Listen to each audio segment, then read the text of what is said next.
Gege just dropped what might be my favorite chapter in the series so far. He has perfectly capitalized on all the hype that comes with the rightful fan favorite of the community, Satoru Gojo, the strongest sorcerer. I have so many interesting ideas I want to tackle in videos coming rather soon, such as how this fight between Sukuna and Gojo will go down, December 24th as a whole, and even other things we can expect in this final stretch of the manga. But today we need to talk specifically about chapter 221 and how monumental the events of this chapter truly are. I'm sure by now you've seen the actual calculation for how long it's been since we've last seen Gojo. The exact number of days is 1189. Chapter 91, wherein Gojo was sealed, was released on the 20th of January 2020, and 221 officially released on the 23rd of April 2023. Funnily enough, that amounts to exactly 3 years, 3 months, and 3 days. Whether that was an intentional decision on Gege's part is currently unknowable, but it is a very interesting detail given the way time functions within the prison realm. It's also worth noting that the day and the year are the same for both of the release dates of both of those chapters. But yeah, 1189 days. I want you to quickly think back on your own personal life in these last 3 years. What has happened to you?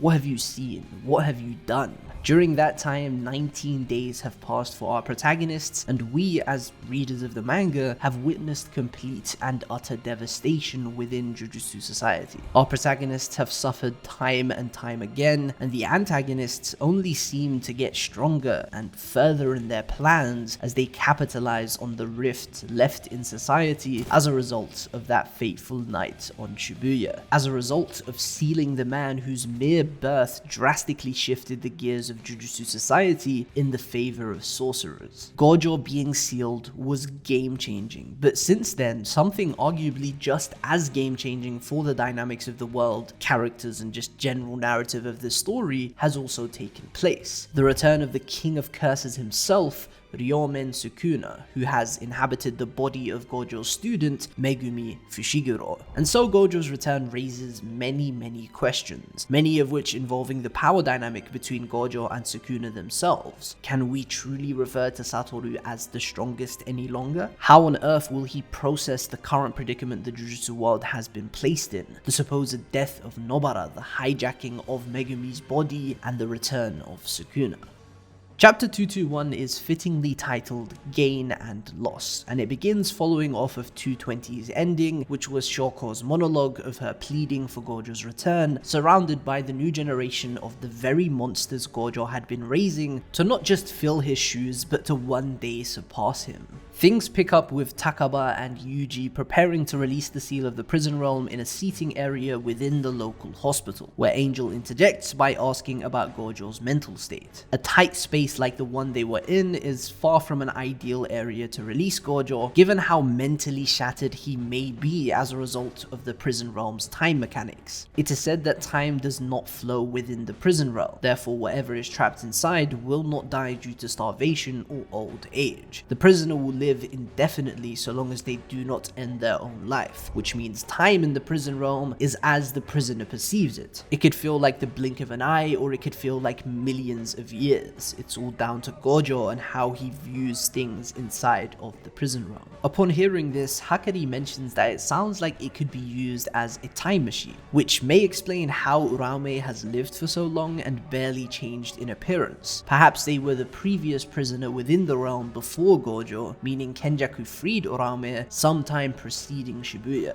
This is a cool theory that's been floating around and would make perfect sense. Upon hearing this, we get a pretty adorable panel of Yuji, Hakari, and Shoko picturing this evil image of Gojo being released and towering above the building as this wicked and dangerous individual. The panel has that over-the-top, goofy, cartoonish style which Gege hasn't used in quite a while, at least not for our protagonists because they've been going through it, and I'm really grateful for that because it's just classic Gege. I love the style quite a bit and we see it a lot in this chapter. This chapter may have my favorite balance of tone where it manages to be epic, thrilling, dark, and goofy all at once. They move to a Jujutsu High training ground, specifically at the Kuroko Mines located in the Saitama Prefecture, Shueisha, as this is a far safer location to release the seal of the prison realm and hopefully free Gojo. Seeing Inumaki just chilling here was honestly kinda hilarious. He's been MIA for so long and Gege just pulls him out of nowhere like it's nothing, like, oh yeah, here he is. Inumaki, I remember this guy. A lot of people dislike this and I get it, but I'm kinda grateful for how Gege manages his cast, keeping his priorities in check and giving the most focus to those with the most significance in the narrative. I get why a lot of people like Inumaki, but unfortunately he's just not that important for the culling games. It would be cool of him to be utilized in some special way, but for now, I think his role as a background character is just fine. I'm glad the main guys are getting the focus they need. Though I do hope we get some sort of interaction between Inumaki and Yuta, given the bond they formed in Volume 0. Angel uses Jacob's ladder to free Gojo, and poof, just like that, the back of the prison realm disappears and Gojo is nowhere to be seen. Takaba trolls us with a dumb line about Gojo being erased from existence, but Angel follows this up with a question. Would Gojo actually be some kind of evil spirit? This is very noteworthy because Jacob's ladder is aptly named as an attack specifically designed to erase evil. Jacob, or Yakobu in kanji, directly translates to evil begone, I condemn you. It is a biblical reference to the book of Genesis about the dream Jacob had of angels ascending and then descending the ladder to heaven. And it could also refer to the optical phenomenon made by sunlight that is scattered by particles of haze or dust in the sky, also known as crepuscular rays, angel's ladder, fingers of God, or Buddha's rays. Again, noteworthy, as within JJK, Jacob's ladder works by literally shining a blinding light upon the area. It's like the prison realm was smited by a heavenly deity, and if Gojo is the evil sort, he will be treated as such. This is a very interesting mechanic for Gege to integrate into his world and power system, as it introduces an objective element to the moral spectrum that exists within the world. The attack erases evil, but the user of the attack, Angel themselves, has no clue whether the inflicted area actually contains evil, which means this is decided by some kind of objective variable, and raises some interesting questions about Gojo. I'm honestly inclined to agree with Shoko's response. Gojo's personality does have some evil to it, but this attack obviously doesn't erase him from existence, which would imply he isn't evil. So it's an interesting little predicament here, and it's an interesting element of the chapter. Let me know what you guys think about it, because this part of the chapter is the one section I haven't fully wrapped my head around. I'm not entirely sure what to believe regarding its implications. But with that being said, the real meat of the chapter arrives in no less than the form of an earthquake. Following the battle against Yuki, Kenjaku merged with Master Tengen and learnt about the back of the prison realm. So to counter the possibility of it being used to free Gojo, Kenjaku took some necessary precautions. He understood that the back of the prison realm only works to unseal the prisoner. The actual exit is the same as the entrance, the front gate that was in Kenjaku's possession. So Kenny places the front of the prison realm at the subduction zone 8,000 meters below the surface in the Japan Trench. Then he places countless cursed spirits to act as sensors, and in case that wasn't enough, multiple layers of seals over top. In theory, even if the seal was broken and Gojo was freed, he would immediately die from the death trap awaiting him. A very formidable plan that is completely disregarded by the strongest sorcerer. Within the span of 3 minutes at most, Gojo presumably kills every single cursed spirit, completely circumvents the problem of the water pressure so deep below the surface, travels 8,000 meters upward to the surface, and finds Kenjaku. And in the process, he creates an earthquake, which is a big reason why I don't think he just teleported. Because if he teleported, why would that create an earthquake? I don't think people have truly taken the time to process just how ridiculous this feat is. Mainly because it was told to us and shown off screen. And also because a lot of its value is packed into subtle facial expressions and details that are largely interpretable, such as Kenjaku's words and whether he's actually afraid beneath the confident persona. Considering Gojo's ceiling hasn't even been adapted yet, this is pretty premature to say, but I cannot wait to see this chapter adapted in the anime. This is just one of those moments that is almost guaranteed to be elevated by an audio-visual experience, provided it has the right directing, because I do really love the fact that that this was off-screened, but there could have been a really cool and unique way to off-screen it while still making it feel really epic. I think the off-screening of Gojo fighting all those curses and traveling to Kenjaku makes perfect sense given the time scale. The main takeaway of this feat is how quickly it was done, and showing us Gojo do it would make that fact feel less pronounced. It would also take away from the first Gojo panel we see in so long if it's him fighting a bunch of unnamed curses, rather than having a showdown with none other than Kenjaku himself, continuing right where we left off all those chapters ago back in Shibuya. And boy, this spread of Gojo facing off against Kenjaku is an absolute banger.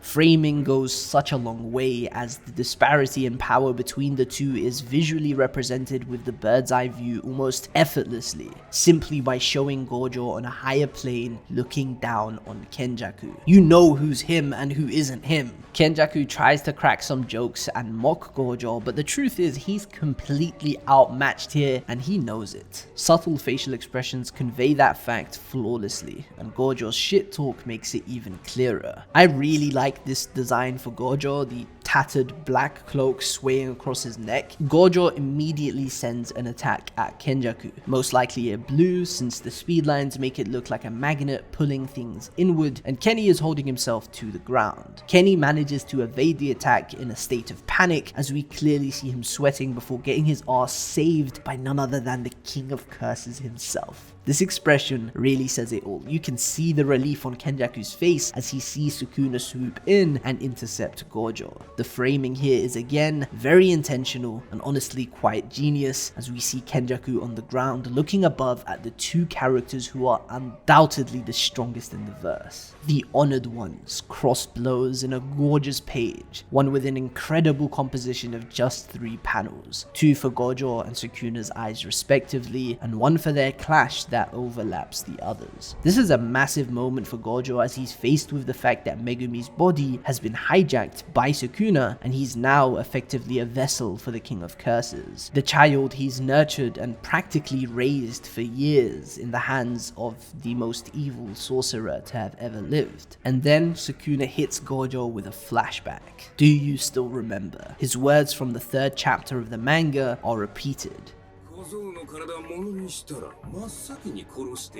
Obviously, there's a couple of problems with these words, one of which Sukuna himself acknowledges as he says that in the end, it was Megumi's body he took for himself. The other problem with the line is that we've been led to believe that Sukuna killed Ryu. I struggle to see how he would have survived this, but I'd happily be proved wrong. Hakari miraculously grows back a hand in this chapter, so I wouldn't completely write off the possibility that Ryu is alive just yet, and that Sukuna still does intend to make Gojo his first body. And then we get perhaps the rawest moment of the entire chapter. Gojo hits Sukuna with some trash talk, but unfortunately the translations don't even begin to scratch the surface of the weight of this trash talk. According to TCB, Gojo calls Sukuna a loser that had to run away from Yuji, and that coming at him with his tail in between his legs is pretty pathetic. Viz takes a similar route with, you ran away from Yuji but now you wanna talk tough. According to a Twitter account who provides translations for JJK, the actual phrase Gojo uses is an incredibly disrespectful one in Japanese culture. It means something akin to literally rolling up your kimono and showing your ass, the act of a coward running away from a threat. This explains why Uraume was so offended by those words and immediately rushes in to protect the honor of their master, only to get packed the fuck up in a glorious one-shot. This shit had me so fucking hype. I can't even begin to describe my reaction to this page. Uraume is by no means a weak individual, but in the face of Gojo, they sure do look like one. The same can be said for Hanami, who was embarrassed by Gojo in Shibuya, and you can say the same thing for Sukuna, who embarrasses Jogo and Mohoraga. Gege has done an absolutely terrific job at maneuvering between the different points of JJK's power spectrum, managing to make every fight feel as intense and calculated as the next, but these two guys right here are the absolute pinnacle of power, and that fact is made abundantly clear whenever they're on screen. A lot of fans were confused about Gojo's words and were wondering if the Sukuna running away from Yuji comment had anything to do with stuff that happened during the time Gojo was locked in the prison realm, but I interpret the reason for this simply being that Sukuna is now in Megumi's body because he could not overcome Yuji's innate control over his own body, with Gojo essentially taking that to mean Sukuna ran away from Yuji Yuji because he couldn't find a way to make that body his own. So the nerve of him to bring back those words from chapter 3 despite him being in an entirely different body is exactly what Gojo finds so hilarious. Gojo claps Uraume and then asks who the hell they are, after leaving them winded and presumably indisposed, which is such a Gojo thing to do. You're supposed to ask them their name before knocking them out, buddy, but man, I miss this. Kenny interjects in yet another panel where the framing speaks volumes, with Kenjaku conveniently landing right behind Sukuna, almost like a child taking shelter behind their parent. Which makes the next panel even more ironic, as Gojo calls Sukuna the child obeying instructions from his mummy Kenjaku, as Kenny does mention that Sukuna must make good on his promise to him before fighting Gojo. I think this is noteworthy because Kenjaku is not entirely confident in Sukuna's ability to win, hence why he wants him to make good on the promise before they fight, just in case he dies against Gojo, and then all his plans are fucked because he no longer has the King of Curses on his side to fall back on. But this is actually the best case scenario for Gojo as well, because he also needs to take care of some things before fighting Sukuna. We're not entirely sure what he needs to take care of, but we can presume this has something to do with the main cast, people like Yuji and Yuta. One of Gojo's biggest goals throughout his adult life is to reshape Jujutsu society by planting seeds, raising the new generation into worthy sorcerers who can one day not just match him but potentially even surpass him. Satoru cares so much about nurturing these young monsters as they represent the future of the world, and that fact has been hammered into our heads time and time again. Gojo rushed towards Kenjaku for his own personal motives. He wanted to give Geto's body a proper burial by killing Kenjaku, but he had no idea Sukuna has such a close bond with Kenny, let alone the fact Sukuna was even around and not in Yuji's body anymore. It's also worth noting that Gojo does not know who Kenjaku is. He doesn't have access to all the information that we and a lot of the main cast does, such as the brain's history, ties to Noritoshi Kamo, and Choso, or the other death paintings. Gojo was imprisoned like 19 or 20 days ago, but boy, a lot of things has happened in that short span of time. We get an incredible callback to the previous chapters, the fight between Sukuna and Yorozu, and this tells us Sukuna is longing for a worthy adversary to revel in battle. A fight that pushes him to new heights and truly tests him as the King of Curses. It really does feel like Gege is going down the suffering from success or overbearing power for Sukuna route, making him someone who yearns not just for immeasurable power, but immeasurable power that can be proved against an equally powerful challenger, and who better than Gojo. The battle is postponed for just over a month. The current date is November 19th, and they will meet once again for a battle to the death on December 24th. A very important date for this story. The night parade of 100 demons, which was covered in volume 0 and led to the death of Geto, took place on that very day 11 months ago in the previous calendar year, making it the death anniversary of Geto, which also alludes to Yuta having a major involvement in the next stretch of the manga. And then we get the final callback in this chapter, almost filled to the brim with callbacks, when Kenny asks Gojo if he thinks he can win. Back to chapter 3 once again, but this time instead of Sukuna's words, it's Yuji's and Gojo's. 先生とどっちが強い？そうだね。力のすべてを取り戻したスクナならちょっとしんどいかな。負けちゃう？